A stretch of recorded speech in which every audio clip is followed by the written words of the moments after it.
काश मैं पास हो जाती, लेकिन अफसोस वैसा नहीं हो पाया। मुझे माफ कर दीजिए मॉम डैड। मैं आप दोनों का नाम रोशन करने की जगह मिट्टी में मिलाकर आई हूँ। ओफो बेटा, ऐसे उदास मत हो। और हमारा नाम इतना बड़ा है कि उसे इतनी आसानी से कोई मिट्टी में नहीं मिला सकता। ये पढ़ाई वगैरह तो बस करने के लिए कर रही हो तुम, और अगर तुमसे ये नहीं हो पा रही तो उसमें कोई बड़ी बात नहीं है बेटा। हाँ बेटा, हमारे पास थोड़ी ना पैसों की कोई कमी है। अच्छा अब मुस्कुरा, क्योंकि हम दोनों ने तुम्हारे लिए कुछ लाया है। ये देखो। मोना नया फोन देखकर बहुत खुश हो जाती है। वाओ, नया phone! Thank you so much mom dad. ये तो पिछले हफ्ते ही लॉन्च हुआ है ना? क्या कमाल का फोन है। ये देखकर तो मुझे बहुत खुशी हुई। लेकिन ये सब देखकर मोना की भाभी खुशी को कुछ ठीक नहीं लगता। ये क्या है मॉम डैड? ये फोन आप दोनों मोना को तब देने वाले थे जब ये पास होने वाली थी, लेकिन ये तो फेल हो चुकी है और अब आगे पढ़ाई भी जारी नहीं रखेगी। इस तरह से इसे बिगाड़ना सही है क्या? अरे भाभी, आपको क्या दिक्कत है? आपका नाम तो खुशी है, लेकिन आपसे किसी और की खुशी बिल्कुल बर्दाश्त ही नहीं हो पाती। और हम भी क्या करें बहू, हमारी बेटी को हम यूं उदास नहीं देख सकते। और वैसे भी ये 2 लाख रुपए का फोन तो हमारे लिए कुछ भी नहीं है। हमारा बस चले तो हम ऐसे 10-12 फोन इसे दे दे। हाँ बहू, हमारे लिए मोना की खुशी ही बहुत मायने रखती है, क्योंकि वो हमारी जान है। इन लोगों को तो कुछ बोलना ही बेकार है। बस लाड़ प्यार से सर पर चढ़ा के रखा है इन्होंने मोना को। ऐसे ही एक रोज खुशी और उसके पति सोहम दोनों का ट्रिप पर जाने का प्लान होता है। मैं तो बहुत खुश हूँ सोहम, क्योंकि इतने समय के बाद हम दोनों कहीं अकेले घूमने जा रहे हैं, वो भी हिमाचल में। ओ माय गॉड, मुझसे तो अब रहा ही नहीं जा रहा। हमारी ये साथ वाली दूसरी ट्रिप होगी शायद। चाहे कितना भी विदेश क्यों ना घूम लो, लेकिन हिमाचल जैसी जगह तो कोई और बिल्कुल भी नहीं है। हाँ खुशी, ये बात तो तुमने एकदम सही कही। सब तैयारियां हो चुकी है, बस अब वहां पर जाना बाकी है। लेकिन सोहम, मैं तुम्हें पहले ही बता दे रही हूँ, वहां जाने के बाद कोई बिजनेस कॉल बिल्कुल नहीं चलेंगे। 5 दिन के लिए सारे बिजनेस की चिंताएं तुम डैड को सौंप दो। अरे हाँ मेरी माँ, सब काम हो चुका है, बस थोड़े छोटे मोटे काम ही बचे हैं, और वो काम डैड और कंपनी के बाकी लोग संभाल लेंगे। अच्छा, तो फिर ठीक है। लेकिन जैसे ही वो दोनों निकलने वाले होते हैं, प्रीतिका उन्हें रोक लेती है। ओफो मॉम, ये काली बिल्ली बनकर हमारा रास्ता क्यों काट रही हो आप? क्योंकि तुम दोनों अब कहीं नहीं जाने वाले। क्या? लेकिन क्यों मॉम? क्योंकि आज ग्रहण चल रहा है, और ग्रहण के समय में घर से बाहर नहीं निकलते हैं। इसीलिए तुम दोनों किसी और दिन चले जाना, लेकिन आज तो बिल्कुल भी नहीं। क्या कहा?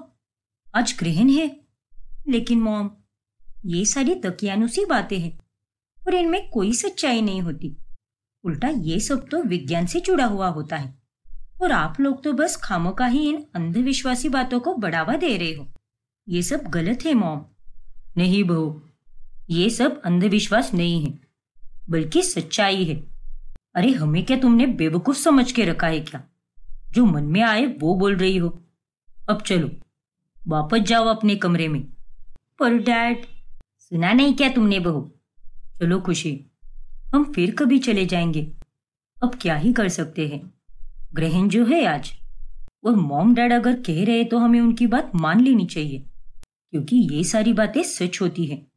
कई लोग जो ग्रहण में घर से बाहर निकलते हैं, उनके साथ बहुत गलत हो जाता है। उन तीनों की बातें सुनकर खुशी को बहुत गुस्सा आता है। फिर कमरे में आने के बाद, अरे मुझे तो कुछ समझ ही नहीं आता कि तुम सब इतने पढ़े लिखे होकर भी गंवार कैसे बन गए। ग्रहण वहन ये सब बस बातें होती हैं। ना अच्छा मूड बना था मेरा, लेकिन तुम लोगों ने मेरे सारे अरमानों पर पानी फेर दिया। अरे अब उदास मत होना, और हिमाचल थोड़ी ना कहीं भागे जा रहा है। आज नहीं तो फिर कभी, लेकिन हम जरूर जाएंगे। धनराज और प्रीतिका बहुत अंधविश्वासी होते हैं, और ये बात खुशी को बिल्कुल भी पसंद नहीं आती।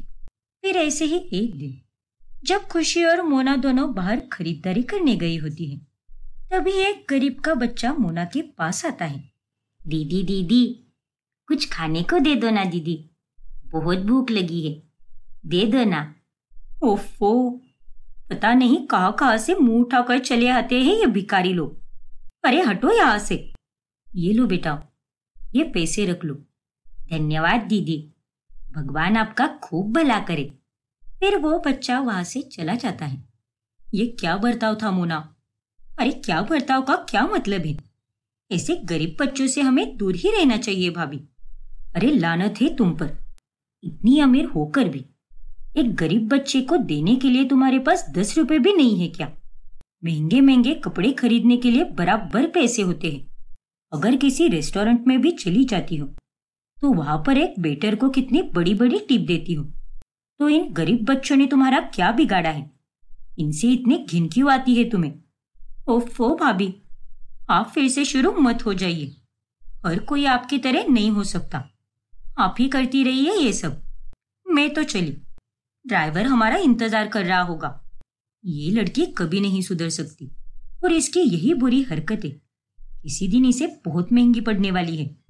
फिर रात होने पर मोना अपने अमीर बॉयफ्रेंड ऋषभ से बात कर रही होती है। देखो ना बेबी, अगले हफ्ते हमें मिले हुए 6 महीने हो जाएंगे। वक्त कितनी जल्दी बीत गया ना। हाँ जानू, मुझे तो कुछ पता ही नहीं चला। वैसे अगले हफ्ते हम दोनों एक ट्रिप पर जा रहे हैं। ये एक सरप्राइज ट्रिप होगी, हमारी 6 महीनों की मुलाकात वाली एनिवर्सरी के लिए। क्या बात है? हाँ बेबी, सारी तैयारियां हो चुकी है। वाह Rishabh, thank you so much मुझे इतना प्यार देने के लिए। अरे मेरी जान, मैं तो तुम्हें दुनिया की हर खुशी देना चाहता हूँ, क्योंकि तुम में मेरी जान जो बसती है। Love you baby. Love you too मेरी जान। अच्छा बेबी सुनो ना, मेरे डैड इंदौर गए हैं ना, तो वो मुझे वहां से कॉल कर रहे हैं। शायद कोई बात करनी होगी, तो क्या मैं उनसे बात कर लूं? हाँ हाँ, क्यों नहीं, बिल्कुल करो। हम कल बात कर लेंगे।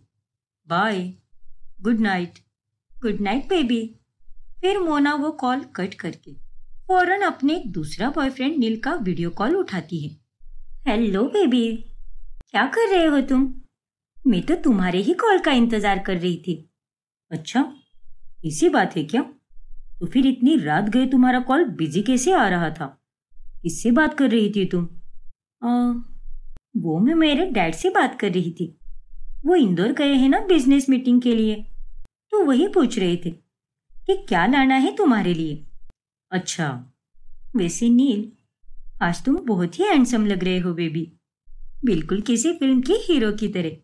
थैंक यू स्वीट हार्ट, तुम भी इस नाइट सूट में एकदम प्यारी लग रही हो। अच्छा सुनो ना, अगले हफ्ते भाभी का जन्मदिन है, इसलिए हम सब ट्रिप पर जा रहे हैं, तो शायद मैं तभी तुम्हारा कॉल नहीं उठा पाऊंगी। तुम्हें चलेगा ना? मेरा बेबी उदास तो नहीं होगा ना? उफ ओ बेबी, ये तुम कैसी बातें कर रही हो? मुझ में उतनी समझदारी है। कोई बात नहीं, परिवार सबसे ज्यादा जरूरी होता है। और तुम्हें जब समय मिलेगा तब तुम मुझे कॉल या मैसेज कर देना, ठीक है ना? हाँ बेबी, पक्का। And thank you so much मुझसे इतना प्यार करने के लिए। अरे थैंक यू तो मुझे बोलना चाहिए। तुम इतनी अमीर हो, लेकिन उसके बाद भी तुम इस नाचिस मिडिल क्लास आदमी से कितना प्यार करती हो।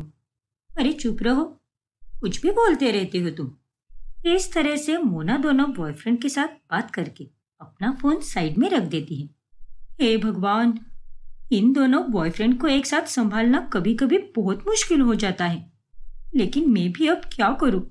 ऋषभ और नील में से मैं किसी भी एक को बिल्कुल नहीं चुन पाती, क्योंकि मुझे तो दोनों भी चाहिए। एक तरफ ऋषभ है जो इतना अमीर और काबिल है, वही दूसरी तरफ नील है जो दिखने में इतना हैंडसम है। काश इस दुनिया में कोई ऐसा नियम होता जिसके चलते लोग एक नहीं बल्कि दो दो लोगों के साथ शादी कर पाते। उतने में मोना की नजर कमरे के दरवाजे पर चली जाती है, तो वहां पर खुशी खड़ी होती है। भाभी, आप यहाँ पर? आपको दरवाजा खटखटा कर आना चाहिए था ना। इतनी भी समझ नहीं है क्या आप में? अपनी जबान संभालो मोना, तुम्हारे कमरे का दरवाजा खुला ही था, इसीलिए मैं बिना पूछे ही अंदर चली आ गई। और तुम्हें तो खुद को ही पता नहीं कि दरवाजा बंद है कि खुला है। दिमाग कहाँ पर रहता है तुम्हारा। शुक्र है ऊपर वाले का कि भाभी ने कुछ भी नहीं सुना, क्योंकि आज अगर वह सुन लेती तो मेरी सारी खुशियों को आग ही लगा देती। अरे, अब फिर से किन ख्यालों में खो गई तुम? कुछ भी तो नहीं। कहिए, क्या काम था और क्यों आई हो आप यहाँ पर? दिख नहीं रहा क्या कि मेरे हाथ में क्या है? अरे वाह, हॉट चॉकलेट। आज तो हमको हॉट चॉकलेट खाने का बड़ा मन कर रहा था, इसीलिए मैंने बना दिया और सोचा कि तुम्हें भी दे दूं, क्योंकि ये तो तुम्हें भी बहुत पसंद है। हाँ भाभी, शुक्रिया। वैसे मेरे आने से तुम्हारे इतने पसीने क्यों छूट रहे हैं? कुछ छुपा रही हो क्या मुझसे? हैं? क्या भाभी, कुछ भी बोलती रहती हो आप। कोई छुपाने वाली बात होती तब छुपाऊंगी ना। अब इतनी रात गए आप अचानक से आओगी तो डर के मारे पसीने नहीं छूटेंगे तो और क्या होगा? चलिए, ये हॉट चॉकलेट रखिए और जाइए। मैं तो अब एसी ऑन करके टीवी पर मस्त कोई फिल्म देखूंगी और इस हॉट चॉकलेट को खाने का मजा उठाऊंगी। ठीक है मोना। फिर खुशी वो हॉट चॉकलेट वहां पे रखकर बाहर चली जाती है। इस घर में बस ये खुशी भाभी है जो थोड़ी सी अलग है। बाकी मॉम, डैड और भाई तो तीनों भी मुझ पर आग बन करके जान लुटाते हैं, लेकिन पता नहीं ये भाभी किस मिट्टी की बनी है। फिर अगले दिन मोना नील से मिलती है। क्या बात है नील, ये बैंक्वेट तो कितना सुंदर है। हाँ मोना, लेकिन मैं तुम्हें अमीरों की तरह महंगे तोहफे तो नहीं दे सकता। लेकिन इस बैंक्वेट को मैंने अपने हाथों से सजाया है और इसमें मेरा ढेर सारा प्यार बसा हुआ है। तुम्हें इतनी सफाई देने की कोई जरूरत नहीं है बेबी। मैं जानती हूँ कि तुम मुझसे कितना प्यार करते हो और तुम्हारा यही प्यार मेरे लिए कीमती तोहफे से कम नहीं है। वैसे हो गई तैयारी तुम्हारी भाभी के जन्मदिन की? अभी क्यों? भाभी का जन्मदिन तो फरवरी में आता है ना। क्या? लेकिन तुमने ही तो कल कहा था ना कि अगले हफ्ते तुम्हारी भाभी का जन्मदिन है, जिसके चलते तुम अपने परिवार के साथ घूमने जा रही हो। ओ तेरी यार मोना, तू ना अपने ही पैर पर एक दिन कुल्हाड़ी मारने वाली है। अरे हाँ बाबा, याद है मुझे, लेकिन मुझे लगा कि तुम मेरी दूसरी वाली भाभी के बारे में बात कर रहे हो। मेरी दो भाभियां हैं ना, एक सगी वाली और एक चचेरे भाई की बीवी। अच्छा। फिर अगले हफ्ते मोना ऋषभ के साथ ट्रिप पर चली जाती है, जहाँ पर ऋषभ ने पूरा रिसोर्ट बुक किया होता है और वो दोनों वहां पर खूब अच्छा समय बिताते हैं। फिर सुबह सुबह जब मोना टहलने के लिए कमरे के बाहर जाती है, तभी कितना सुहाना मौसम हो रखा है। एक काम करती हूँ, इस जगह की फोटोज खींच लेती हूँ और अपनी सोशल मीडिया पर पोस्ट करूंगी। और नील को भी तो भेजनी होंगी, उसे भी तो बताना होगा कि ये देखो कि मैं अपनी भाभी का जन्मदिन मनाने के लिए इस ट्रिप पर आई हूँ। लेकिन मेरा फोन, अरे नहीं, मेरा फोन कहाँ चला गया? शायद कमरे में ही रह गया।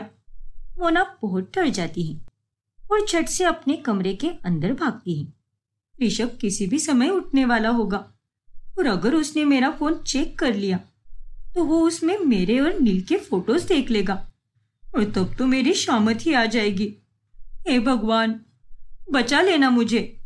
लेकिन जब मोना कमरे के अंदर जाती है तब तक ऋषभ जाग चुका होता है और उसके हाथ में मोना का ही फोन होता है, जिसे देखकर मोना बहुत घबरा जाती है। मोना, मुझे तुमसे ये उम्मीद बिल्कुल नहीं थी। ये तुमने क्या कर दिया? मुझे इतना बड़ा धोखा दिया। हे भगवान, अब तुम्हें गई काम से। मोना अब पूरी तरह डर जाती है। मुझे माफ कर दो बेबी, लेकिन जैसा तुम सोच रहे हो वैसा बिल्कुल भी नहीं है। प्लीज मेरा यकीन करो। नहीं, तुमने आज मेरा दिल दुखाया है और तुमने जो कुछ भी किया है उसके लिए तो तुम्हें जेल होनी चाहिए। क्या? हाँ, तुमने मेरा दिल चुरा लिया है। अरे कोई इतना हॉट और सुंदर कैसे हो सकता है? हे भगवान, तो ये इस बारे में बात कर रहा है। मैं तो कितना डर गई थी। अरे तुमने कितनी अच्छी फोटोज खींची है, लेकिन ये सब तुमने मुझे कभी भेजी ही नहीं। बताओ, क्यों किया तुमने मेरे साथ ऐसा? क्या तुम भी? मुझे लगा क्या बात कर रहे हो तुम ऐसे अचानक से। अरे बाबा, मैं दिन में 50 फोटो खींचती रहती हूँ और तुम्हें थोड़ी ना सारी भेजती रहूंगी। पक नहीं जाओगे क्या तुम? नहीं मेरी जान, मैं तुम्हें देखकर कैसे पक सकता हूँ। मैं तुमसे बहुत सारा प्यार करता हूँ मोना, इतना प्यार जितना कि तुम सोच भी नहीं सकती। अच्छा मेरे प्यारे मजनू, चलो हमें रिसोर्ट के बाहर भी तो निकलना है और ये शहर भी तो घूमना है ना। अरे हाँ बाबा, अभी तैयार होता हूँ मैं, लेकिन एक मिनट, बाकी के फोटोज भी देख लेता हूँ। क्या पता कुछ और तो नहीं छूट रहा ना मेरी नजरों से। अरे नहीं बाबा, इसके आगे और कुछ भी नहीं है। लाओ फोन दो मुझे। ओके बाबा। फिर मोना ऋषभ से फोन ले लेती है और तब जाकर उसकी जान में जान आती है। हे भगवान, आज तो मैं बाल बाल बच गई, वरना आज तो मेरी और ऋषभ की लव स्टोरी का एंड ही हो जाता। ना बाबा ना, मैं किसी भी हाल में ऋषभ को खो नहीं सकती और ना ही मेरे नील को। दोनों भी मेरे जिगर के टुकड़े हैं। अब जल्दी से नील और मेरी फोटोज डिलीट कर देती हूँ, वरना कब क्या हो जाए पता ही नहीं चलेगा। फिर मोना फटाफट से नील और उसकी फोटोज डिलीट कर देती है। फिर ऐसे ही एक दिन जब मोना ऋषभ के साथ थिएटर में मूवी देखने जाती है, तभी मोना बेबी, आज मैंने तुम्हारे लिए एक पूरा थिएटर का हॉल बुक किया है, इसीलिए स्क्रीन नंबर 1 पूरा का पूरा हमारा है। Thank you so much Rishabh. ना जाने मैंने कौन सी पुण्य किए थे जो मुझे तुम्हारे जैसा बॉयफ्रेंड मिला। अच्छा थोड़ी देर रुक जाओ, मैं अभी तुम्हारे लिए पॉपकॉर्न लेकर आता हूँ। वैसे तुम चीज फ्लेवर खाओगी या कैरेमल फ्लेवर? मुझे तो कोई भी चलेगा बेबी, जो भी तुम लाओगे वो मैं प्यार से खा लूंगी। अच्छा ठीक है मेरी जान, मैं अभी आया। फिर जैसे ही ऋषभ फूड काउंटर के पास जाता है, तभी मोना की नजर उस थिएटर में आए नील पर जाती है और उसे देखकर वो एकदम चौंक जाती है। हे भगवान, ये नील यहाँ पर कैसे टपक गया? ओ माय गॉड, अब मैं क्या करूं? कहीं इसने मुझे देख न लिया हो। नहीं नहीं, मुझे अभी के अभी यहाँ से 9-2-11 होना पड़ेगा। लेकिन नील मोना को देख लेता है और मोना डर के मारे वहां से भाग जाती है। अरे ये क्या, मुझे ऐसा क्यों लगा कि मैंने अभी अभी मोना को देखा, लेकिन वो इस थिएटर में कैसे हो सकती है? उसने तो कहा था कि आज वो घर पर ही आराम करेगी, क्योंकि उसे सर्दी और जुकाम जो हुआ है। ऋषभ जैसे ही स्क्रीन नंबर 1 के पास आता है, वो वहां पर मोना को ना देखकर परेशान हो जाता है। अरे ये मोना कहाँ चली गई? फिर ऋषभ मोना को कॉल करता है और तभी, सॉरी ऋषभ बेबी, लेकिन मुझे फौरन घर जाना पड़ेगा। मॉम की तबीयत बहुत ज्यादा खराब हो चुकी है, उन्हें चक्कर वक्कर आ रहे हैं। उम्मीद करती हूँ कि तुम मेरी बात को समझ जाओगे। फिर से सॉरी बेबी। अरे बाबा, इतनी सी बात के लिए तुम सॉरी क्यों बोल रही हो? कोई बात नहीं, तुम अपनी मॉम का ध्यान रखो और जाओ उनके पास, लेकिन मुझे मैसेज करके बता देना कि घर पर सब ठीक है या नहीं। हाँ बेबी, पक्का बताऊंगी। Thank you so much. Bye. Bye Mona. उतने में मोना को नील का कॉल आता है और उसे देखकर वो बहुत घबरा जाती है। हे भगवान, लगता है इस आदमी ने मुझे थिएटर में देख ही लिया था।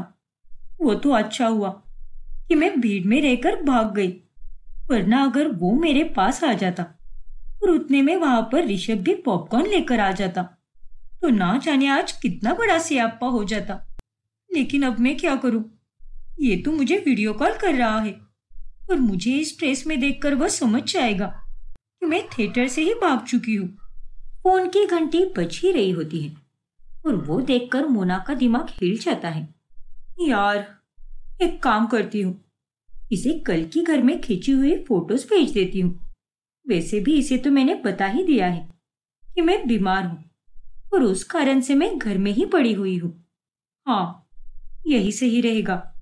फिर मोना नील का कॉल कट करके उसे मैसेज कर देती है और वो उसे एक दिन पहले वाली फोटोज भेजती है। सॉरी बेबी, मेरा गला बहुत खराब है, इसीलिए मैं तुमसे बात नहीं कर सकती। दवाई खाकर रेस्ट कर रही हूँ मैं। रात में कॉल करती हूँ मैं तुम्हें। ठीक है स्वीटहार्ट, अपना ख्याल रखना, लेकिन प्लीज रात में मुझे वीडियो कॉल जरूर करना, वरना तुम्हें देखे बिना मुझे नींद ही नहीं आएगी। हाँ पक्का बाबू, मैं तुम्हें वीडियो कॉल जरूर करूंगी। खुश, पता नहीं ये सिलसिला कब खत्म होगा, या जिंदगी भर बस मैं ऐसे ही इन दोनों के बीच में सैंडविच की तरह पीसती रहूंगी।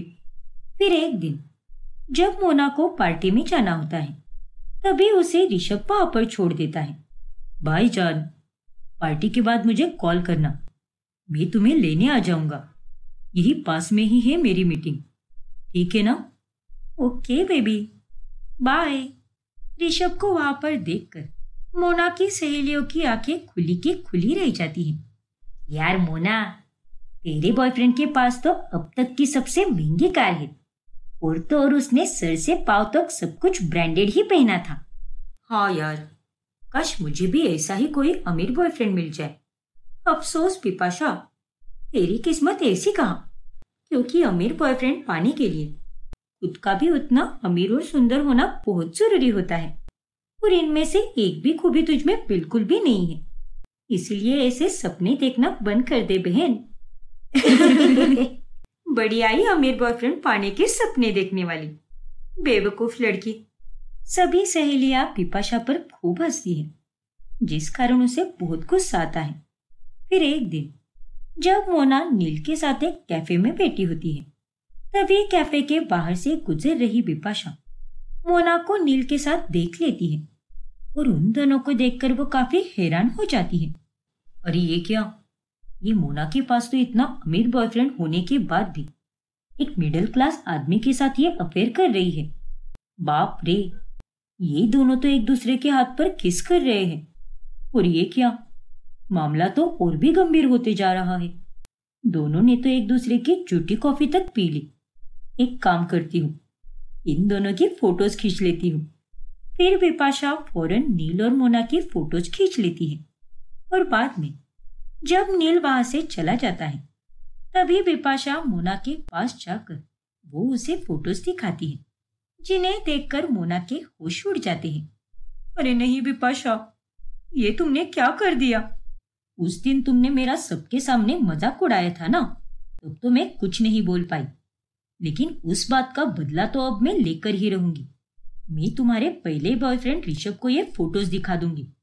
अरे उसे भी तो पता चले कि उसकी गर्लफ्रेंड का किसी और लड़के के साथ चक्कर चल रहा है। अब तो तुम्हारी बैंड बजकर ही रहेगी मोना। क्या? अरे नहीं बिपाशा, प्लीज ऐसा मत करो। क्यों, कहाँ गई तुम्हारी हंसी? अब हंसो ना। अरे हंस भी दो, रोना आ रहा है क्या? प्लीज बिपाशा, ऐसा मत करो, और प्लीज ये फोटोज डिलीट कर दो। लाओ, मैं ही डिलीट कर देती हूँ इसे। फिर मोना बिपाशा के हाथ से वो फोन छीनकर उसमें से वो फोटोज डिलीट कर देती है। अब तुम मेरा कुछ भी नहीं बिगाड़ पाओगी। अरे क्या हुआ, तुम इस तरह से क्यों हंस रही हो? अरे तुमने क्या मुझे बेवकूफ समझ के रखा है क्या? मैंने ये फोटोज मेरे बाकी के तीनों ईमेल पर भेज दिए हैं।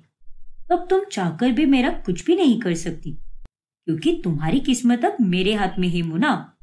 क्या? No no no no Bipasha, please मुझे माफ कर दे बहन, मुझसे गलती हो गई। उस दिन मुझे तुम्हें सबके सामने वो सब नहीं कहना चाहिए था, लेकिन अब तुम जो भी कहोगी मैं बस सब करूंगी। लेकिन प्लीज प्लीज मुझे माफ कर दो, और ये फोटोज ऋषभ को मत दिखाना। अच्छा ठीक है, लेकिन मेरी भी एक शर्त है। शर्त? कैसी शर्त? काफी आसान सी शर्त है। परसों हम सभी सहेलियां फिर से मिल रही है, और तब तुम्हें सबके सामने मुझसे हाथ जोड़कर माफी मांगनी होगी, और तब जाकर ही मैं तुम्हें माफ करूंगी। समझी कि नहीं? अरे नहीं बिपाशा, ये तुम क्या बोल रही हो? क्यों नहीं कर पाओगी? अरे मैं तो भूल ही गई, तुम तो हम सभी सहेलियों में सबसे अमीर हो ना, और एक अमीर लड़की किसी के सामने हाथ जोड़कर माफी कैसे मांग सकती है? जाने दो, मैं चली जाती हूँ, लेकिन मैं फिर भी तुम्हें परसों तक का समय दे रही हूँ। अगर चैन से जीना चाहती हो तो मुझसे माफी मांग लेना, बाय। बिपाशा की बातों से मोना अब काफी परेशान हो जाती है और उसे इस हालत में देखकर उसकी भाभी उसे पूछ लेती है, क्या हुआ मोना? पिछले 15 मिनट से तुम खाना लेकर बैठी हो, लेकिन अब तक तुमने एक निवाला भी नहीं खाया है। आजकल ऐसे कौन से ख्यालों में खोई रहती हो तुम? अरे नहीं भाभी, ऐसी कोई बात नहीं है। वो मुझे काफी थकान हो चुकी है ना, शायद इसीलिए ऐसे हो रहा है। आप चिंता मत करो, मैं खा लूंगी खाना। अच्छा ठीक है बाबा, लेकिन जल्दी खा लेना, वरना खाना ठंडा हो जाएगा। लेकिन रात भर मोना वो फोटोज के बारे में ही सोचती रहती है। पता नहीं अब मैं क्या करूं। अगर मैंने बिपाशा से सबके सामने हाथ जोड़कर माफी मांगी तो मेरी इज्जत की तो धज्जियां उड़ जाएगी और उसके बाद तो कोई मुझे भाव भी नहीं देगा। लेकिन नहीं, मैंने सोच लिया है, मैं बिपाशा से माफी जरूर मांगूंगी, क्योंकि मेरे लिए तो ऋषभ और नील से बढ़कर और कोई भी नहीं है। और इस तरह से मोना अपना घमंड छोड़कर सबके सामने बिपाशा से माफी मांग लेती है। बिपाशा, उस दिन मैंने तुम्हें जो कुछ भी बोला उसके लिए मैं तुमसे हाथ जोड़कर माफी मांगती हूँ। अरे कोई बात नहीं मोना, मैंने तुम्हें माफ कर दिया। जाओ, जी लो अपनी जिंदगी। ओ तेरी, अरे मोना, तूने तो पहली बार किसी से माफी मांगी है, वो भी हाथ जोड़कर। और इस तरह से इस बार मोना का सबके सामने मजाक बन जाता है और उसे इस हालत में देखकर बिपाशा के कलेजे को ठंडक पड़ती है और वो अपने पास की सारी नील की और मोना की फोटोज डिलीट कर देती है। फिर ऐसे ही एक रोज, मोना बेटा, अब समय आ गया है तुम्हारी शादी का, क्योंकि तिथि के अनुसार आने वाले दोनों साल शादी के लिए सही नहीं है, हमारे पंडित जी कह रहे थे। हाँ बेटा, इसलिए हमें तुम्हारी शादी जल्द से जल्द करानी होगी, वो भी इसी साल। ओके मॉम डैड, मैं शादी करने के लिए तैयार हूँ, लेकिन मेरी एक शर्त है, मुझे यहाँ से ससुराल बिल्कुल नहीं जाना है और मैं ये चाहती हूँ कि मैं जिससे भी शादी करूँ वो लड़का खुद से मेरे पास मेरे घर में रहे। क्या? अरे ये कैसी जिद है मोना, हर लड़की को शादी करके अपने ससुराल जाना ही पड़ता है। कोई बात नहीं बहू, अगर हमारी मोना की यही ख्वाहिश है तो यही सही, हम इसकी शादी ऐसे ही लड़के से करवाएंगे जो यहाँ पर घर जमाई बनकर रहे। हाँ मोना, जैसा तुम चाहो वैसा ही होगा। Thank you so much mom dad, हर बार मेरी हर ख्वाहिश को पूरा करने के लिए। अरे इसमें तो हमारा ही अच्छा है बेटा, क्योंकि तुम्हारा पति इसी घर में रहेगा और तुम भी हमारे नजरों के सामने ही रहोगी। हे भगवान, अरे इस लड़की की जिद कभी खत्म होगी भी या नहीं? और ये मॉम डैड भी ना, इसकी हर एक गलत जिद पूरी करते हैं। यहाँ रहकर तो मैं परेशान हो गई हूँ इन लोगों से। लेकिन बाद में मोना के दिमाग में ये ख्याल आता है, हे भगवान, जोश में तो मैंने शादी के लिए हाँ कर दी, लेकिन मैं तो ये बात भूल ही गई कि मेरी शादी एक ही लड़के के साथ होगी और मैं तो यहाँ पर दो दो लड़कों से प्यार करती हूँ। शिट यार, अब मैं क्या करूँ? मुझे कोई ऐसा रास्ता ढूंढना होगा जिसके चलते मेरी शादी ऋषभ और नील दोनों के साथ हो जाए। फिर मोना बहुत सोचती है, आइडिया, इस आइडिया से तो ऋषभ और नील दोनों मेरे पति और मॉम डैड के घर जमाई जरूर बनेंगे और इस आइडिया के चलते मेरी सारी मुश्किलें भी दूर हो जाएगी। मोना अब एक नाटक करने वाले आदमी के पास जाती है। देखो, मैं चाहती हूँ कि तुम भेष बदल कर एक पंडित बनो और मेरे घर आओ। तुम्हें जितने पैसे चाहिए उतने मिलेंगे। बताओ, करोगे मेरा काम? क्यों नहीं मैडम, जरूर करूंगा। मैं एकदम मस्त एक्टिंग करता हूँ। आपको चाहिए तो एक दो डायलॉग यही मार के दिखाता हूँ। बस बस, समझ गई मैं। अच्छा ठीक है, पहले मैं तुम्हें सारा किस्सा बताती हूँ। फिर मोना उसे सब कुछ बताती है, कैसे वो एक ही साथ दो लड़कों से प्यार करती है और वो उन दोनों से शादी करना चाहती है। बाप रे, एक ही साथ दो दो लड़कों से प्यार कैसे हो सकता है भाई? आप तो बड़ी अजब महिला हो। अपनी ये बकवास बंद करो। अरे मैं दो लड़कों से प्यार करूं या 10 लड़कों से, तुम्हें उससे क्या मतलब? अच्छा अच्छा, ठीक है मैडम। तुम्हें मेरे घर आकर मेरे घर वालों को ये बताना होगा कि मेरी कुंडली में एक दोष है, जिसके चलते अगर मैंने सिर्फ एक आदमी से शादी की तो मेरी मृत्यु होना निश्चित है। इसलिए मुझे दो दो आदमियों से शादी करनी पड़ेगी और तब जाकर ही मैं जिंदा रह पाऊंगी। क्या? लेकिन ऐसी ऊट पटांग बातों पर कौन भरोसा करेगा मैडम जी? ना ना, आप कहानी में थोड़ा बदलाव लाइए। अबे और लंगूर, तुझसे जितना कह रही हूँ उतना कर। मेरे घर वाले एक नंबर के अंधविश्वासी लोग हैं और वो तुम्हारे कहने पर 1 मिनट में मान जाएंगे। इसीलिए चुपचाप मेरी बात सुनो। लेकिन मैडम जी, आपके घर वाले मुझे ही वहां पर क्यों बुलाएंगे? आपके परिवार वाले पंडित जी भी तो होंगे ना, तो आपके पिताजी भी पहले उन्हें ही बुलाने के बारे में सोचेंगे। हाँ यार, इस बारे में तो मैंने सोचा ही नहीं। एक काम करते हैं, हमारे वाले पंडित जी को मैं कॉल करके बोल देती हूँ कि वो घर पर ना आए।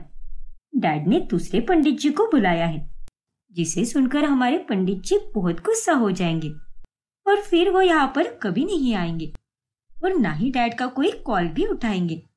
और उसके बाद तुम आओगे और तब तुम सबसे कह देना कि तुम्हें हमारे पंडित जी ने ही भेजा है। ठीक है मैडम जी, लेकिन नाटक करने से पहले ही मेरा सर बहुत चकरा रहा है।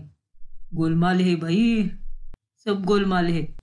मोटी रकम चाहिए कि नहीं, तो मेहनत भी उतनी ही करनी होगी। फिर वो आदमी पंडित बनकर घर पर आता है और सबको मोना की कुंडली के बारे में बताता है, जिसे सुनकर प्रीतिका और धनराज चौंक जाते हैं। क्या कहा? हमारी बेटी की कुंडली में दोष है, जिसके चलते उसे एक नहीं बल्कि दो दो लड़कों के साथ शादी करनी होगी। हाँ प्रीतिका जी, अगर मोना की शादी एक ही लड़के से कराई जाएगी तो फिर मोना की मृत्यु होना निश्चित है। नहीं नहीं, मेरी बेटी को कुछ नहीं हो सकता। अगर दोनों लड़कों से शादी करके उसकी जान बच सकती है तो हमें कोई एतराज नहीं है। क्यों धनराज? हाँ हाँ बिल्कुल। लेकिन मोना बेटा, तुम्हें तो कोई एतराज नहीं है ना? नहीं है डैड, अब क्या कर सकते हैं। अगर ये सब मेरे किस्मत में ही लिखा है तो यही सही। ठीक है, फिर मैं 1 हफ्ते के अंदर ही दो दो लड़के ढूंढने की पूरी कोशिश करूंगा, जिनकी कुंडलियों के गुण मोना की कुंडली के गुणों से मेल खाते हो। लेकिन ऐसे लड़के कहाँ मिलेंगे जो अपनी ही बीवी को किसी दूसरे आदमी के साथ बांट पाएंगे? ऐसी शादी के लिए कोई कैसे तैयार हो सकता है? उन्हें तैयार होना ही पड़ेगा, क्योंकि उन लड़कों की कुंडली में भी ऐसा दोष होगा, जिसके चलते उन्हें ऐसी ही लड़की से शादी करनी होगी जिसके 2 पति हो, वरना उनकी भी मृत्यु हो जाएगी। बाप रे, कितना खतरनाक दोष है ये हमारी बेटी की ही कुंडली में होना था क्या? बेचारी मेरी बेटी, पता नहीं आगे क्या होगा। अरे मॉम, बेचारी नहीं बल्कि खुशनसीब कहिए। सब कुछ मेरी इच्छाओं के अनुसार ही तो हो रहा है। वैसे आगे का सफर तो मुश्किल है, लेकिन मैं संभाल लूंगी, क्योंकि मुझे अपने खुरापती दिमाग पर पूरा विश्वास है। फिर जब खुशी और सोहम को इस बारे में पता चलता है, तब वो दोनों भी चकित रह जाते हैं। क्या यार, ये सब तुम्हारे साथ नहीं होना चाहिए था मोना। पता नहीं तुम दो दो लड़कों के साथ कैसे खुश रह पाओगी। अब क्या करूं भैया, जिंदा रहने के लिए मुझे ये सब तो करना ही होगा। हे भगवान, अरे ये सब आप लोगों ने क्या नौटंकी लगा के रखी है? ये सब अंधविश्वास होता है मॉम डैड। आप दोनों आखिर समझ क्यों नहीं रहे? खामखा आपके अंधविश्वास के चलते बेचारी मोना की जिंदगी खराब हो जाएगी। दो दो पतियों के साथ ये खुश कैसे रह पाएगी? जरा आप भी तो सोचिए ना। तू तो चुप ही रहे बहू, तुझे तो कभी हमारी किसी बात पर विश्वास ही नहीं होता है। लेकिन ये सब हकीकत में होता है और इस दोष का कोई और उपाय बिल्कुल नहीं है। इसीलिए मोना को दो दो लड़कों के साथ शादी तो करनी ही पड़ेगी। हे भगवान। खुशी अब अपना सिर पकड़ लेती है। अब मोना का पहला प्लान ये होता है कि वो अपने दोनों बॉयफ्रेंड को शादी करने के लिए राजी करे। वो पहले ऋषभ के पास जाती है। ऋषभ बेबी, घर पर मेरी शादी की बात चल रही है। कैसे भी करके इस साल मेरी शादी कराने ही वाले हैं, लेकिन मेरी कुंडली में आने वाले दोष के कारण मुझे दो दो पतियों के साथ शादी करनी होगी, नहीं तो मेरी मौत हो जाएगी। क्या? ये तुम क्या बोल रही हो जान? ऐसे कैसे हो सकता है? अरे ये सब तो फालतू की बातें होती है। तुम्हारी शादी सिर्फ मेरे साथ ही होगी, क्योंकि मैं तुम्हें किसी और के साथ बिल्कुल भी नहीं देख सकता। लेकिन मुझे तो दो दो लड़कों के साथ ही शादी करनी होगी। मैं नहीं, लेकिन मेरे मॉम डैड तो इन्हीं बातों में मानते हैं, और उनके लिए तो मुझे ये सब करना ही होगा ना। नहीं मोना, ऐसा नहीं हो सकता। मुझे भी हम दोनों के बीच में किसी को बिल्कुल भी नहीं लाना है, लेकिन अब किस्मत ने ये ऐसा खेल खेला है मेरे साथ, तो मैं भी अब क्या कर सकती हूँ बेबी? तुम भी तो समझ के लो ना। कुछ तो करो ना मोना, जिसके चलते ये सब ना हो। कोई ना कोई रास्ता तो जरूर होगा। कोई रास्ता नहीं है बेबी। देखो, मेरे दिमाग में एक बेहतरीन प्लान है। मैं पंडित जी के पास रखे फोटोज और कुंडलियों में तुम्हारा फोटो और नकली कुंडली रख दूंगी, और तुम्हारे नकली कुंडली में लिखे हुए गुण मेरी कुंडली के गुणों से मेल खा लेंगे, जिसके चलते मेरी तुम्हारे साथ शादी पक्का हो जाएगी। दूसरा पति चाहे जो भी हो, मुझे उससे कोई फर्क नहीं पड़ता, लेकिन मेरा पहला पति तो तुम ही होगे ऋषभ। मोना माई जान, मैं ये सब तुम्हारे लिए ही कर रहा हूँ। मैं तुम्हें किसी और के साथ बांट तो नहीं सकूंगा, लेकिन मुझे ना चाहकर भी ये सब करना होगा, ताकि तुम मेरे साथ रहो। Thank you baby. अब मोना यही नाटक नील के सामने भी करती है। क्या? हाँ नील बेबी, अब क्या कर सकते हैं, लेकिन मैं तुम्हारी फोटो और नकली कुंडली रख दूंगी, जिसके चलते तुम मेरे दोनों पति में से पहले पति बनोगे।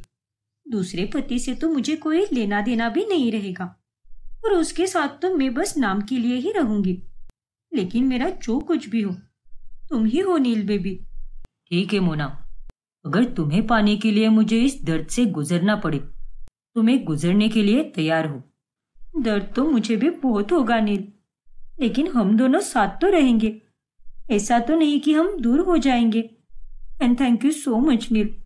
मुझे लगा कि कहीं तुम ये सब सुनकर मुझे छोड़कर न चले जाओ। अरे पागल हो गई हो क्या? तुम मेरे दिल की धड़कन हो मोना, और तुम्हें छोड़कर जाना तो दूर, मैं इसके बारे में सोच भी नहीं सकता। लव यू नील।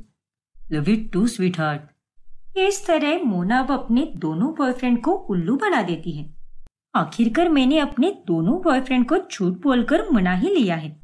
तुम ये दोनों फोटोज देना घर वालों को, और साथ ही इन दोनों के पास भी जाना और इन्हें कह देना कि तुम दोनों को मोना के साथ ही शादी करनी होगी। ठीक है मैडम जी। वैसे आपके दोनों बॉयफ्रेंड के घर वाले नहीं है क्या? नहीं, ऋषभ तो अनाथ है, उसका कोई भी नहीं है, और नील के मम्मी पापा की मौत के बाद वो अपनी चाची के पास ही रहता था, और अब वो चाची जी भी 2 साल पहले ही चल बसी। अच्छा, लेकिन मैडम जी, आप इतना बड़ा जोखिम उठाने जा रही हो, कहीं कोई कांड ना हो जाए।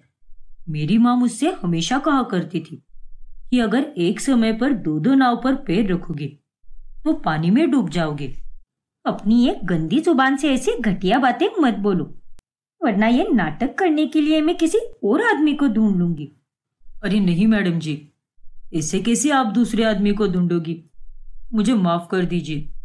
आपने जैसे जैसे कहा है सब कुछ ठीक वैसे ही होगा, आप बिल्कुल चिंता मत कीजिए।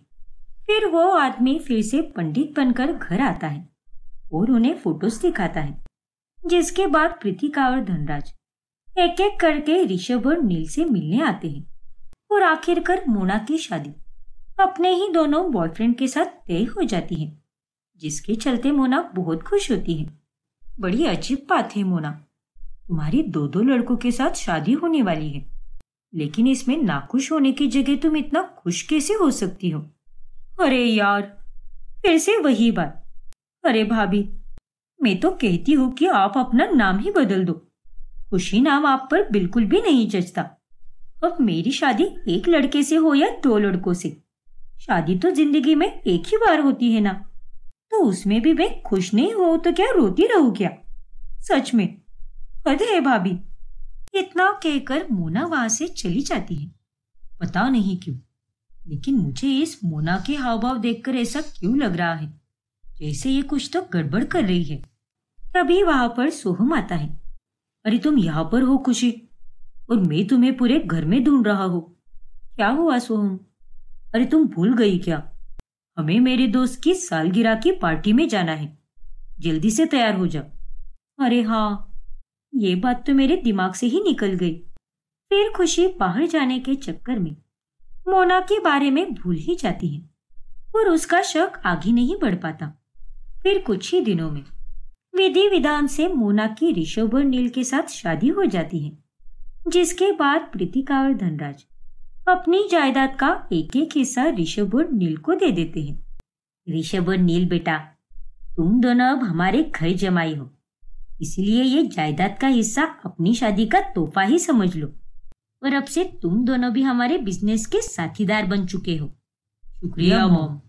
वैसे अब तुम दोनों मेरी बेटी के पति बन गए हो, इसलिए मोना जब दिन में ऋषभ के साथ रहेगी तो वो रात में नील के साथ रहेगी। वही अगर वो दिन में नील के साथ रहेगी तो वो रात में ऋषभ के साथ रहेगी, ताकि वो दोनों को समय दे पाए। क्योंकि अगर तुम तीनों साथ में रहे तो इस रिश्ते में तनाव आ सकता है, इसीलिए दोनों पतियों को अपनी पत्नी के साथ समय बिताने का अपना अपना मौका जरूर मिलेगा। हाँ, और इससे तुम दोनों का मोना के साथ रिश्ता भी अच्छा रहेगा। अब दोनों पतियों को ना चाहकर भी धनराज और प्रीतिका की बात माननी ही पड़ती है। खुशी ये देखकर बहुत दुखी हो जाती है, लेकिन वो यहाँ पर कुछ बोल ही नहीं पाती। फिर ऐसे ही अगली सुबह जब मोना सोकर उठती है, तभी वहां पर ऋषभ उसके लिए नाश्ता लेकर आता है। गुड मॉर्निंग जान। Good morning baby. ये देखो, आज मैंने खास तुम्हारे लिए ये सारा नाश्ता बनाया है। सब कुछ तुम्हारी ही पसंद का बना है। ओ माय गॉड, लेकिन ऋषभ, तुम्हें इतनी मेहनत करने की क्या जरूरत थी? घर में इतने सारे नौकर चाकर हैं, उनसे ही कह देते ना। ओफ ओ बेबी, अब अपनी बेबी के लिए इतना तो मैं कर ही सकता हूं ना। चलो अब जल्दी से नहा लो और ये नाश्ता कर लो, फिर हम दोनों साथ में खरीदारी करने जाएंगे। ओके बेबी, जैसा तुम कहो। कमरे के बाहर से गुजर रही खुशी ये सब देख लेती है और ये देखकर वो बहुत आश्चर्यचकित रह जाती है। हे भगवान, अंधविश्वास के नाम पर यह क्या ड्रामा चल रहा है मेरे घर में? और ये लड़की एक ही दिन में एक अनजान लड़के के साथ इतनी अच्छी तरह कैसे घुल मिल सकती है? कमाल है। फिर थोड़ी देर बाद ऋषभ और मोना बाहर चले जाते हैं और सीधे शाम ही घर लौटते हैं। चलो बेबी, अब मेरा नील के पास जाने का समय आ गया है। अरे यार, अरे तुम फिक्र मत करो ना, मैं उसके साथ जाकर बस कमरे में रहूंगी और हम दोनों बस अच्छे दोस्त बनेंगे। लेकिन प्यार तो मैं सिर्फ तुमसे ही करती हूँ ना बेबी।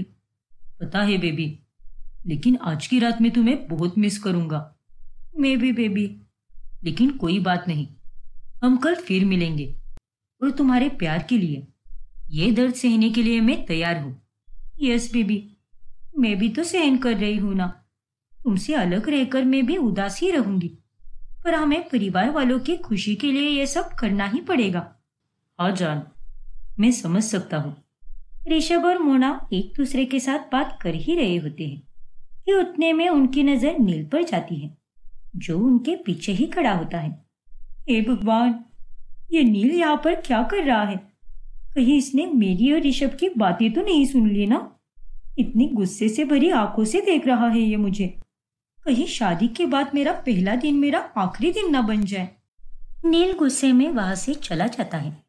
फिर बाद में जब मोना उसके पास जाती है, तभी, हे भगवान जी, सब संभाल लेना। पता नहीं ये गर्म क्यों हो गया था। अगर इसे मेरे और ऋषभ के बारे में पता चल गया होता तो ये मेरे साथ बाहर ही बहस कर लेता। ऐसे गुस्से में अंदर चला ना आता। आ गई तुम? क्यों, और घूम फिर लेती ना उस ऋषभ के साथ। क्या तुम भी नील बेबी, ये तुम कैसी बातें कर रहे हो? कैसी बातें मतलब? अरे तुम तो बहुत खुश नजर आ रही थी उसके साथ घूमकर। शादी अभी अभी हाल ही में हुई है और तुमने उसके साथ इतना अच्छा रिश्ता बना लिया, और तुम तो ये भी भूल गई कि मैं भी हूं तुम्हारी जिंदगी में। ओफो नील, अरे कोई नशा वशा करके आए हो क्या आज तुम? और ये क्या हो गया है तुम्हें? अब मैं उसके साथ रहूंगी तो उससे कोई बात भी नहीं करूंगी क्या? बातचीत तो करनी ही पड़ेगी ना बेबी। देखो, ऋषभ और मैं तो बस अच्छे दोस्त थे, उससे ज्यादा और कुछ भी नहीं। और आज तो हम दोनों बाहर मॉम डैड के कहने पर गए थे। अच्छा ठीक है, रहने दो, मैं सोने जा रहा हूँ। Good night. अरे बाबा, क्या तुम भी? देखो नील, मैं सच्चा प्यार तो बस तुमसे ही करती हूँ ना। चलो, अब जल्दी से मुझे एक जोर की झप्पी दे दो, वरना मैं सोऊंगी ही नहीं। रात भर बाहर ठंड में बैठूंगी। अब ये क्या है मोना? मोना वोना कुछ नहीं, पहले मुझे एक जोर की झप्पी दे दो। ओह गॉड। अच्छा बाबा ठीक है। ये हुई ना बात। जैसे तैसे मोना रूठे हुए नील को बातों से मना ही लेती है। वही दूसरी तरफ सोहम, मोना को देखकर तुम्हें नहीं लगता क्या कि वो इतने कम समय में ऋषभ और नील के साथ इतने अच्छे से घुल मिल गई है? मतलब उन्हें देखकर ऐसा लगता है जैसे वो लोग एक दूसरे को पहले से ही जानते हैं। ओफो खुशी, तुम तो हर बार मोना को तो बस बुरे नजरिए से ही देखती हो, जैसे कि हर बार वो कोई ना कोई कांड ही करती रहती हो। लेकिन ऐसा कुछ भी नहीं है। अब मेरी बहन है ही ऐसी, वो हर किसी के साथ जल्दी से घुल मिल जाती है। और अगर उसका और उसके दोनों पतियों का रिश्ता अच्छा बन भी गया है तो उसमें बुरी बात क्या है? उल्टा मुझे तो इसी बात की चिंता थी कि वो बेचारी अपने दोनों पतियों के साथ कैसे रह पाएगी। अरे तुम तो रहने ही दो, तुमसे तो बात करना ही बेकार है। मुझे लगता था कि इस घर में बस तुम ही हो जो मेरी बात समझ के लेते हो, लेकिन नहीं, दिन ब दिन तुम भी अपनी पार्टी चेंज करते जा रहे हो। जाओ, मुझे तो अब तुमसे कोई बात ही नहीं करनी। फिर एक रात जब मोना ऋषभ के साथ रहती है तभी, देखो जान, मुझसे अब और नहीं रहा जा रहा ऐसे। चलो ना, हम दोनों कहीं भाग चलते हैं। क्या? और ये तुम क्या बोल रहे हो? देखो, तुम्हारी कुंडली में जो भी दोष था उसके चलते तुम्हें दो लड़कों के साथ शादी करनी थी, लेकिन ये तो नहीं कहा था ना कि शादी के बाद हमेशा साथ भी रहना है। अब तुमने उस नील के साथ शादी तो कर ली है, मतलब अब उस दोष का साया तुम्हारी कुंडली से जा चुका है। तो अब तुम और मैं दोनों कहीं और जाकर अपनी नई दुनिया शुरू करेंगे। नहीं बेबी, ये सब नामुमकिन है। नामुमकिन को मुमकिन करना ही होगा जान। मैं जानता हूं कि मैंने तुमसे कहा था कि मैं तुम्हारे प्यार की खातिर तुम्हें किसी और आदमी के साथ बांटने के लिए तैयार हूं, लेकिन अब मुझसे वो सब नहीं देखा जा रहा। चलो हम भाग चलते हैं और थोड़े दिनों बाद आएंगे। तब तक तुम्हारे मॉम डैड का गुस्सा भी शांत हो जाएगा। लेकिन प्लीज उस नील को हमारे बीच में से हटाओ मोना। नहीं ऋषभ, मैं ऐसा नहीं कर सकती बेबी। मैं तुम्हारी भावनाओं को पूरी तरह समझ सकती हूँ, क्योंकि जो बात तुम्हारे दिल में चल रही है वही मेरे भी दिल में चल रही है। जब मैं उस नील के पास जाती हूँ तब हर वक्त मुझे तुम्हारी ही याद आती रहती है। लेकिन अब मैं भी क्या करूँ? मॉम डैड का कहा भी तो मानना पड़ेगा ना, और मैं ऐसे उनके दिल को नहीं दुखाना चाहती। वो अगर इस अंधविश्वास को मानते हैं तो मुझे उनकी खुशी और तसल्ली के लिए उनका कहना मानना ही होगा। तो क्या ये सब जिंदगी भर चलता रहेगा? पता नहीं बेबी, लेकिन तुम इतना परेशान क्यों हो रहे हो? ऐसा तो नहीं है ना कि नील और मैं एक दूसरे से प्यार करते हैं।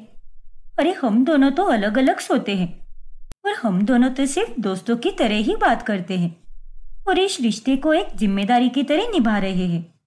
बाकी कुछ भी तो नहीं है। तो तुम्हें इतनी दिक्कत क्यों हो रही है नील से? अब जो है उसे स्वीकारना ही होगा और उसी के साथ हमें जीना होगा बेबी।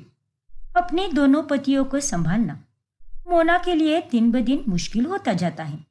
ऐसे ही एक सुबह, ये लो नील, ये तुम्हारे और मोना के हनीमून की टिकट्स है।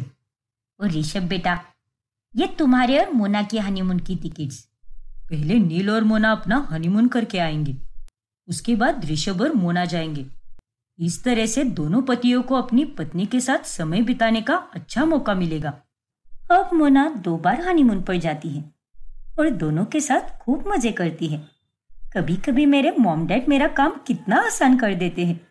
जब मैं घर में रहती हूँ तो एक ही छत के नीचे दोनों पतियों को संभालने में मौत आ जाती है, और अब हनीमून पर मैं तो बस एक एक के साथ ही हूँ। तो यहाँ पर मुझे इतनी चिंता करने वाली कोई बात नहीं है। फिर एक दिन प्रीतिका और धनराज मोना को अकेले में अपने पास बुलाते हैं। क्या हुआ मॉम डैड, आप दोनों ने मुझे इस तरह से क्यों बुलाया है? कोई जरूरी बात करनी है क्या? अरे नहीं बेटा, बस तुमसे कुछ जरूरी सवाल पूछने थे ताकि हमारे दिल को तसल्ली मिले। हाँ मोना बेटा, तुम अपने दोनों पतियों के साथ खुश तो हो ना? कहीं इस शादी के बाद तुम्हारी जिंदगी में उन दोनों की वजह से मुश्किलें तो नहीं आई ना? देखो बेटा, जो भी बोलोगे सच बोलना, झूठा दिलासा बिल्कुल भी मत देना हमें। अरे नहीं मॉम डैड, मैं झूठ क्यों बोलूंगी? सच कहूँ तो दोनों भी काफी अच्छे हैं। अब आप दोनों के कहने पर ही तो मैंने अपनी जिंदगी में इतना बड़ा कदम उठाया है, तो अब मैं इसी के साथ जीऊंगी। मेरे दोनों पतियों के साथ अच्छी दोस्ती भी हो चुकी है। अब तक तो सब ठीक ही चल रहा है। उम्मीद है कि आगे भी सब ऐसे ही चलता रहे। चलो अच्छा है, हम यही सुनना चाहते थे बेटा। मोना की कही ये बात सुनकर प्रीतिका और धनराज को अच्छा लगता है। फिर एक दिन ऋषभ की नजर नील के शर्ट पर जाती है जिस पर लिपस्टिक का निशान लगा होता है। अरे ये क्या, इसके शर्ट पर लिपस्टिक का निशान कैसे आ गया? मुझे इस बारे में मोना से बात करनी होगी। फिर गुस्से में ऋषभ मोना के पास आता है और उससे वो इस बारे में पूछता है। बताओ मोना, तुमने ही केस दी है ना उसे, इसीलिए उसके शर्ट पर वो लिपस्टिक का निशान था। प्लीज अब झूठ मत बोलना, तुम्हें हमारे प्यार की कसम है। ओह नो, लगता है आज सुबह रोमांस करते समय मैंने गलती से नील के शर्ट पर चुम्मी दे दी और उसके शर्ट पर वो लिपस्टिक का निशान रह गया। लेकिन अब मैं क्या करूं? अब क्या जवाब दूं मैं इस आदमी को? बताओ मोना, फोटो पर फेविकॉल लगाया है क्या, जो तुम्हारा मुंह अब एकदम बंद पड़ गया है? अरे नहीं बेबी, जैसा तुम सोच रहे हो वैसा कुछ भी नहीं है। उसके शर्ट पर मेरी किस नहीं है, शायद उसके शर्ट पर लिपस्टिक की डिजाइन बनी हुई होगी। हाँ, वो पक्का डिजाइन ही हो सकती है। मोना, मैं एक बिजनेसमैन हूँ, तो मुझे बेवकूफ मत बना। अरे ऐसे कैसे किसी भी लड़के के शर्ट पर लिपस्टिक का निशान हो सकता है? कुछ भी नहीं बेबी, मैं कोई झूठ नहीं बोल रही हूँ। प्लीज मेरा विश्वास करो, मैं हमारे प्यार की कसम खाकर बोल रही हूँ। उसके शर्ट पर मेरे लिपस्टिक का निशान बिल्कुल भी नहीं है। और मैंने तुम्हें तो पहले भी कहा है ना कि नील और मेरे बीच में तो बस अच्छी दोस्ती का नाता है, उससे बढ़कर कुछ भी नहीं। हो सकता है कि वो एक डिजाइन हो, या फिर ऐसा भी तो हो सकता है ना कि वो निशान किसी और लड़की की लिपस्टिक का हो। तो मुझे उससे क्या करना है? वो और उसका शर्ट तेल लेने गया, मुझे सिर्फ तुमसे मतलब है बेबी। देखो मोना, मेरा मूड अभी ठीक नहीं है, मैं तुमसे बाद में बात करता हूँ। लेकिन बेबी, रुक जाओ ना बेबी। हे भगवान, इन दोनों पतियों के सामने झूठ बोल बोल कर मेरा दिमाग चकरा रहा है। खुशी मोना की सारी बातें सुन लेती है और वो चौंक जाती है। दोनों पतियों के सामने झूठ बोलकर थक गई है। इसका क्या मतलब हो सकता है? आखिर इसने दोनों से ऐसा कौन सा झूठ बोला है? मुझे इसका पता लगाना ही होगा। फिर रात में खुशी मोना और नील के कमरे में कॉफी लेकर जाती है। तभी वो बाहर से उनकी बातें सुन लेती है। तुम्हें याद है मोना, जून जुलाई के महीने में हम उस झरने को देखने गए थे, कितना मजा आया था ना वहां पर। हाँ नील, मैं उस दिन पूरी तरह भीगकर अगले दिन बीमार पड़ गई थी, ये भी याद है मुझे। क्या, जून जुलाई के महीने में?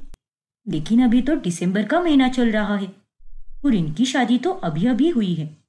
तो ये दोनों जून जुलाई के बारे में ये क्या बात कर रहे हैं? इसका तो एक ही मतलब हो सकता है कि ये दोनों एक दूसरे को पहले से जानते हैं। लेकिन ये कैसे हो सकता है? अब मुझे मोना पर 24 घंटे नजर रखनी होगी, तब जाकर ही मैं ये सारी पहेली सुलझा पाऊंगी। फिर खुशी दरवाजा खटखटाकर नील और मोना को कॉफी देती है और वो वहां से चली जाती है। ऐसे ही एक रोज जब मोना बाहर गई होती है, तभी नील उसकी अलमारी में अपना खोया हुआ शर्ट ढूंढने लगता है। तभी उसे ऋषभ और मोना की एक पुरानी तस्वीर मिलती है। उतने में वहां पर मोना आ जाती है। नील बेबी, मैं आ गई।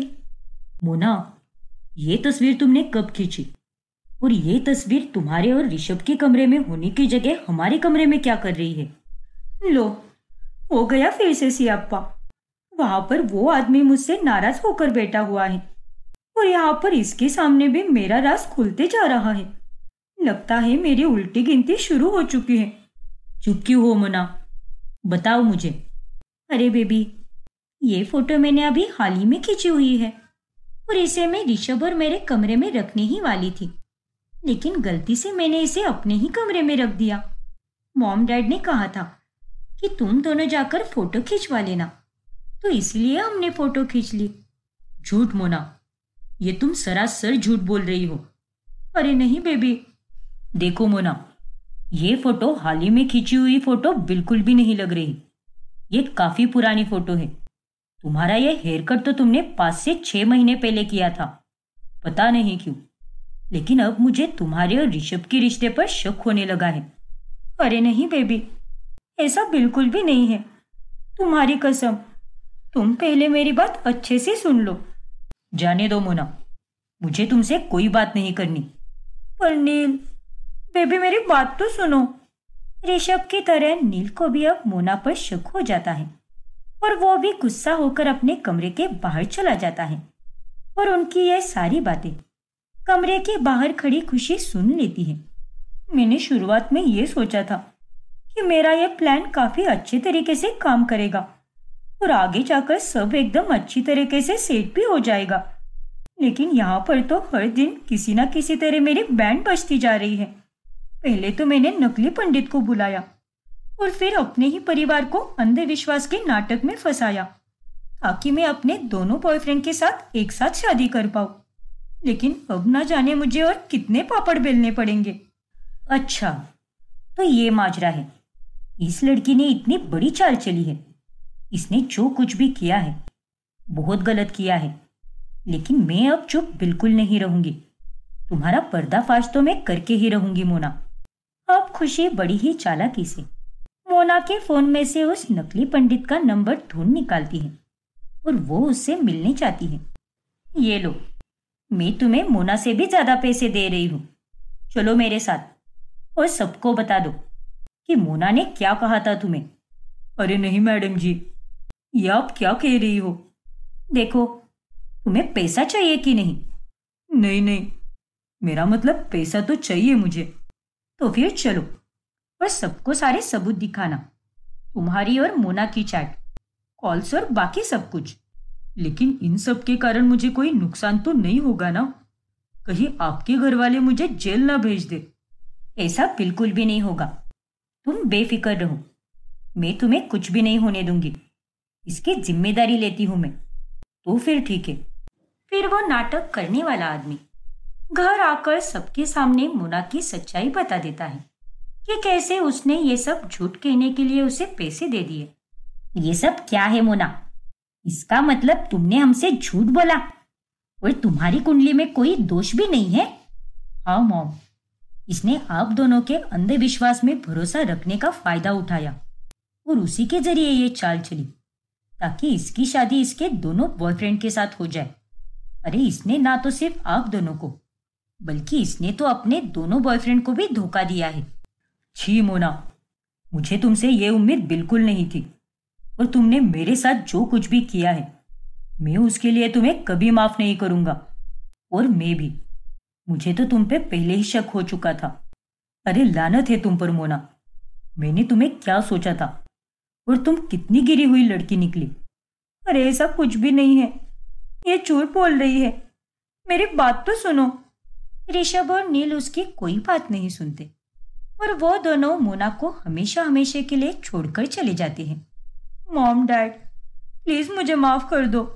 चुप रहो तुम, कोई माफी नहीं मिलेगी तुम्हें। हमने तुम्हें इतना लाड प्यार दिया, लेकिन तुमने उसका गलत फायदा उठाया है। छी, तुम्हें मेरी बेटी कहते हुए भी मुझे शर्म आ रही है। और नहीं तो क्या। अरे दूर हो जाओ हमारी नजरों से, बेशरम लड़की। कृतिका और धनराज भी मोना को माफ नहीं करते और वो दोनों अपने कमरे में चले जाते हैं। और इस तरह अंत में मोना अपने पतियों के साथ साथ अपने माँ बाप के प्यार को भी खो बैठती है।